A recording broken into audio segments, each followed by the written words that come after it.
यहाँ आपके समक्ष कक्षा 3 की 12वें सप्ताह के चौथे दिन की शिक्षण योजना प्रस्तुत है। प्रथम कालांश में हम मौखिक भाषा विकास पर कार्य करेंगे और आज हम बच्चों को गतिविधि कराएंगे मुझे कुछ कहना है। इसके लिए आप बच्चों को गोल घेरे में बिठा देंगे और फिर आप गोल घेरे के बाहर घूमते हुए बोलेंगे, अक्कड़ बक्कड़ बम्बे बो, 80 90 पूरे 100। यह बोलते हुए आप जिस बच्चे के ऊपर 100 आए उस बच्चे को किसी विषय पर 2-3 वाक्य बोलने के लिए कहेंगे। इसी क्रम में आप गतिविधियां तब तक करवाएं जब तक कि सभी बच्चों को बोलने का मौका न मिल जाए। आप बच्चों की रुचि के अनुसार रोचक विषय का चुनाव कर सकते हैं। किसी विषय पर क्या बोला जा सकता है, इसका उदाहरण आप बच्चों को दे सकते हैं। आप पहले ही बच्चों को किसी भी विषय पर बोलकर दिखाएं कि आपको इस तरीके से बोलना है, या फिर आप बिंदु निर्धारित कर दें कि इन इन बिंदुओं पर आपको बोलना है। बच्चों से चर्चा से जुड़ा कोई भी चित्र बनाने के लिए आप कहेंगे और फिर उनसे कहेंगे कि आप अपने साथी को दिखाते हुए 3-4 बच्चों को आप बुलाएंगे और उनको कहेंगे कि ये चित्र आप सभी बच्चों को दिखाएं और चित्र दिखाकर उसके बारे में बताने के लिए कहें।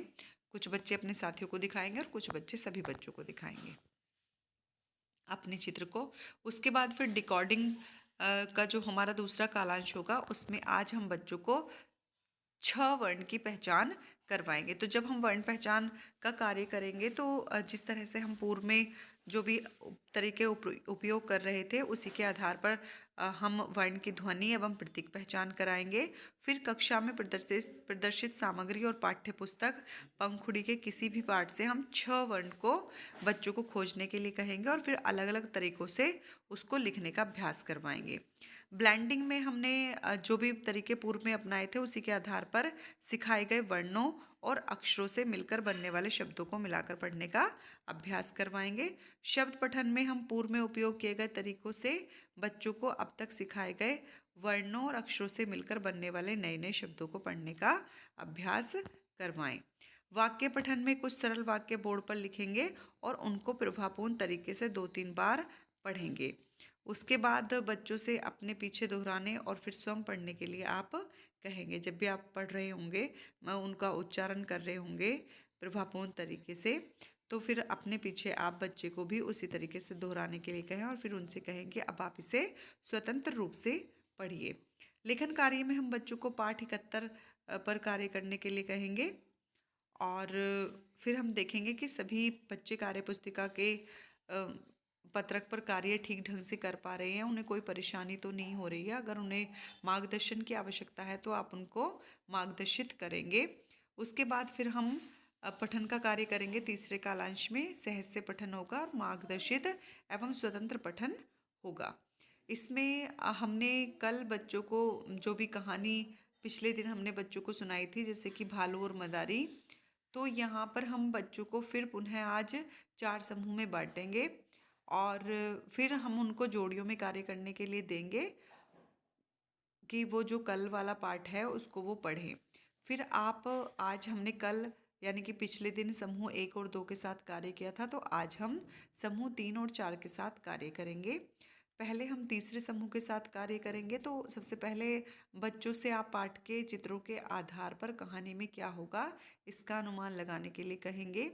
फिर आप पाठ का आदर्श वाचन करेंगे और समूह के सभी बच्चों से बारी बारी से पाठ पढ़ने को कहेंगे। इस दौरान आप बच्चों का अवलोकन करेंगे और बच्चों को पढ़ने में आवश्यक सहयोग प्रदान करेंगे। और अगर उनको आपके मार्गदर्शन की आवश्यकता है तो आप उनको मार्गदर्शित करेंगे। उसके बाद आप बच्चों को बोलेंगे कि अब आप अपने आप यानी कि स्वतंत्र रूप से इसको पढ़ें।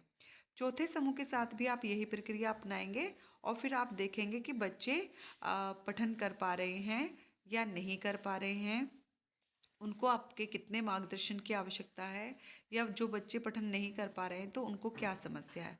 उनकी समस्या का समाधान आप करते हुए अगले कालांश में उन पर विशेष ध्यान दोगे।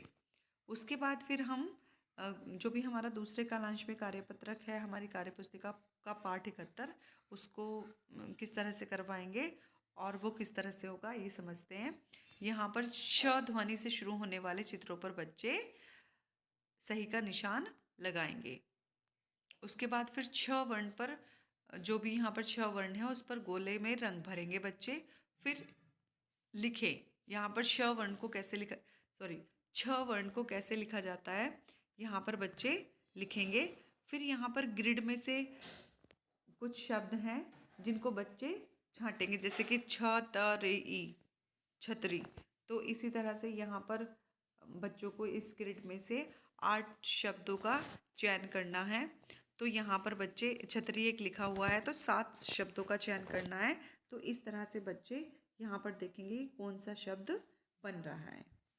उसके बाद फिर यहाँ पर वाक्य लिखे हुए हैं, जैसे कि यह रमन की गाय है, गाय टहल रही है। तो इन वाक्यों को बच्चे पढ़ेंगे। आप जब आप ब्लैक बोर्ड पर वाक्य लिखते हो और उसको प्रभावपूर्ण तरीके से पढ़ते हो तो आप इन वाक्यों का प्रयोग करेंगे और उसके बाद फिर बच्चे स्वतंत्र रूप से इन वाक्यों को पढ़ेंगे।